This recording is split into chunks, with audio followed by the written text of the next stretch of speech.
ധ്യാനം കൂടി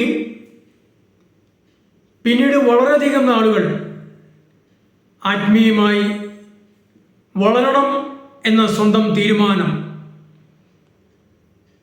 അതേ തുടർന്ന് പ്രാർത്ഥനാ ഗ്രൂപ്പിൽ സജീവമായി പ്രവർത്തിച്ചു. ഇടവക ദേവാലയത്തിൽ ശുശ്രൂഷകളിൽ വിവിധ തരത്തിൽ പങ്കെടുത്തു. വിശുദ്ധ കുർബാനയിൽ പങ്കുചേർന്നു. ജപമാല ചൊല്ലി ദിവസവും കുടുംബ പ്രാർത്ഥനയിൽ മാതൃകാപരമായി മറ്റുള്ളവർക്കും കുടുംബത്തിലും ജീവിച്ചു പോന്നു.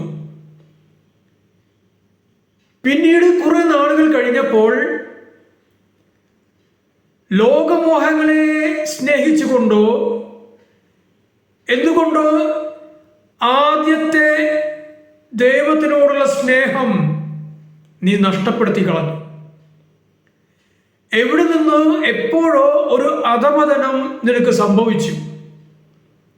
ദൈവത്തിൽ നിന്ന് ഓടി അകന്നു പോയോ?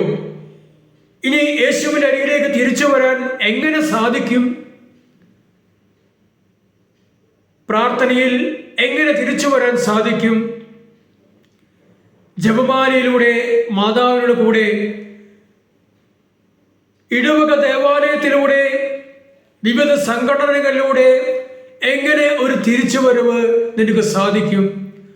അധപതനം എവിടെ നിന്ന് എന്നെല്ലാം ആകുല ചിത്തരായി നടക്കുന്ന അനേകം മക്കളുണ്ട്. എന്നാൽ ജീവന്റെ വചനം, വെളിപാടിന്റെ പുസ്തകം അധ്യായം 2 വാക്യം 5 നമുക്ക് വായിച്ചു കേൾക്കാം. നീ ഏത് അവസ്ഥയിൽ നിന്നാണ് അധപതിച്ചതെന്ന് ചിന്തിക്കുക. അനുദപിച്ച് ആദ്യത്തെ പ്രവൃത്തികൾ ചെയ്യുക. ഇങ്ങനെയാണ് ജീവന്റെ വചനം നമ്മോട് പറയുന്നത്. ഏത് അവസ്ഥയിൽ നിന്നാണ് നിന്റെ അധപതനം സംഭവിച്ചത് എന്ന് സ്വയം കണ്ടെത്തി ആദ്യം നീ ചെയ്തിരുന്ന പ്രവൃത്തികൾ എന്തോ, ധ്യാനം കൂടി വന്നതിന് ശേഷം നീ എന്തെല്ലാം പ്രവൃത്തികളിൽ,